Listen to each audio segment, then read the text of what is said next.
बस अतीत से वर्तमान किताब का चैप्टर 4 पढ़ने वाले हैं, जिसका नाम है उपनिवेशवाद एवं जनजातीय समाज। इस वीडियो में हम लोग इस चैप्टर का A to Z question answer solve करेंगे। तो चलिए बिना समय गवाए वीडियो को स्टार्ट करते हैं। सबसे पहले हम लोग पढ़ेंगे अभ्यास। तो पहला प्रश्न है, सही विकल्प चुनें। तो पहला, जनजातीय समाज के लोग आम भाषा में क्या कहलाते थे? तो आदिवासी कहलाते थे। ठीक है, ये सारा का सारा आपको बताते हैं PDF से। तो देखिए पहला प्रश्न, जनजातीय समाज के लोग आम भाषा में क्या कहलाते थे? तो आदिवासी कहलाते थे। दूसरा है, दीकू किसे कहा जाता था? तो दीकू कहा जाता था गैर आदिवासी को।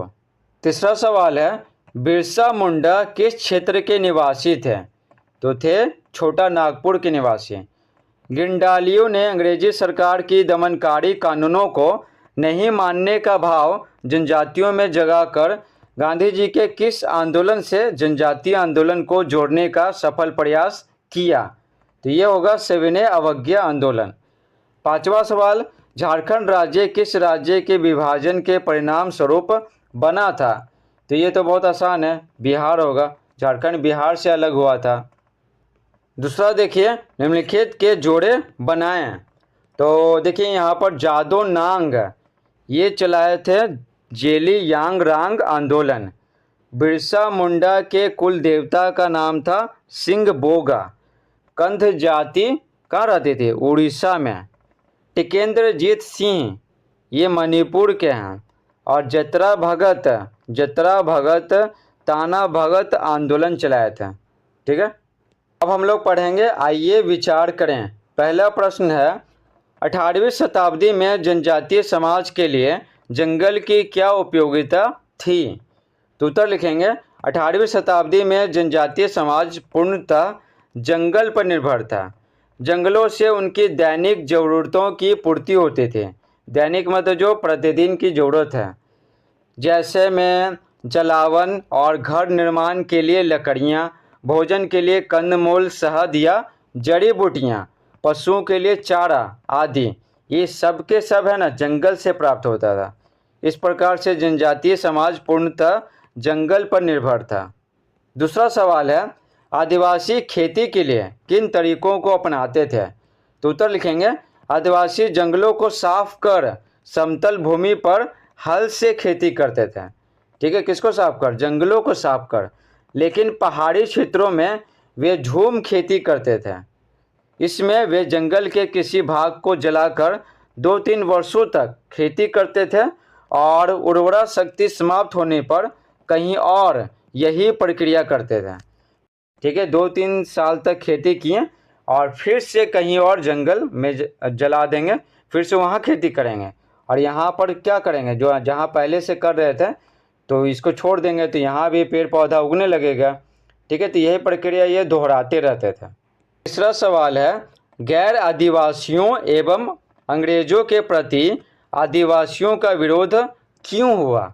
गैर आदिवासी मतलब क्या? जो आदिवासी नहीं है, समझे? तो उत्तर लिखेंगे, आदिवासी अंग्रेजों को लगान नहीं देना चाहते थे। लगान की राशि इतनी ज़्यादा होती थी कि उन्हें कर्ज लेना पड़ता था। महाजन व साहूकार हमेशा इस प्रयास में रहते थे कि किस तरह इनकी ज़मीनों को हथियाया जाए और इन्हें बंधुआ मजदूर बनाया जाए। जब सारा ज़मीन है ना किसका? किसानों का बिक जाएगा, आदिवासियों का बिक जाएगा, तो जाहिर सी बात है उन्हें बंधुआ मजदूर बनना पड़ेगा। समझे? वो जो कर्ज नहीं चुकता कर पाएंगे तो उनके यहाँ बेगार में काम करना पड़ेगा बिना पैसे के, तो इसी को तो बोलते हैं बंधुआ मजदूर। इसी कारण आदिवासियों का विरोध हुआ। किसके खिलाफ? गैर आदिवासी और अंग्रेजों के प्रति। चौथा देखिए, वन अधिनियम ने आदिवासियों के किन अधिकारों को छीन लिया? तो उत्तर लिखेंगे, वन अधिनियम के आने से आदिवासी अब अपनी मर्जी से लकड़ी काटने, जानवर चराने, फल फूल इकट्ठा करने या शिकार करने के लिए जंगलों में नहीं जा सकते थे। यानी सारा अधिकार तो छीन लिया गया। यहाँ तक कि उनका जंगल में प्रवेश भी वर्जित कर दिया गया। बताइए, जंगल पर ही पूरी तरह से निर्भर थे और जंगल में जाना भी मना हो गया वन अधिनियम के कारण जो अंग्रेज लाए थे। 5वां सवाल देखिए, ईसाई मिशनरियों ने आदिवासी समाज में असंतोष पैदा कर दिया, कैसे? तो उत्तर लिखेंगे, ईसाई मिशनरियां सेठ, साहूकार, जमींदार एवं बिचौलिए के साथ मिलकर आदिवासियों का खूब आर्थिक एवं शारीरिक शोषण करते थे। इससे आदिवासी समाज में ईसाई मिशनरियों के प्रति असंतोष पैदा हुआ। तो ये जो ईसाई मिशनरियां थी ना, ठीक है, ये सेठ, साहूकार, जमींदार, बिचौलिए ये सब के साथ मिलकर आदिवासियों का ही शोषण करते थे, समझे? तो इससे आदिवासी समाज क्या किया, ये इनका विरोध करने लगा, ईसाई मिशनरियों का। 6ठा सवाल देखिए, बिरसा मुंडा कौन थे? उन्होंने जनजातीय समाज के लिए क्या किया? तो उत्तर लिखेंगे, बिरसा मुंडा एक भारतीय आदिवासी स्वतंत्रता सेनानी और मुंडा जनजाति के लोक नायक थे। ठीक है, बिरसा मुंडा कौन थे? बिरसा मुंडा मुंडा जनजाति के लोक नायक, ठीक है, सभी लोगों का प्रिय थे और एक भारतीय आदिवासी स्वतंत्रता सेनानी थे। ये अंग्रेजों से मुक्ति चाहते थे। उन्होंने अंग्रेजों के खिलाफ मुंडा विद्रोह की शुरुआत की। इसके परिणाम स्वरूप अंग्रेजों ने जनजातीय क्षेत्र की भूमि का गैर आदिवासियों को देना निषेध कर दिया, यानी मना कर दिया, और जनजातीय समाज को संरक्षण प्रदान किया। जब मुंडा विद्रोह हुआ ना, मुंडा विद्रोह, तो अंग्रेज समझ गए हैं कि इनके लिए काम करना पड़ेगा, इनको कुछ अधिकार देने पड़ेंगे। 7वां सवाल, अंग्रेज संथालों का शोषण किस तरह किया करते थे? तो संथाल क्या है? एक जनजाति था, ठीक है, और मुंडा भी एक जनजाति था, अभी भी है। तो उत्तर लिखेंगे, अंग्रेजों ने संथालों की जमीन जायदाद छीन ली। बताइए ना, जमीन जायदाद छीन ली है। संथालों को कर्ज देकर 50 से 500% की दर से ब्याज वसूला जाता था। ठीक है, 50 से 500%, ये तो बहुत ज़्यादा है।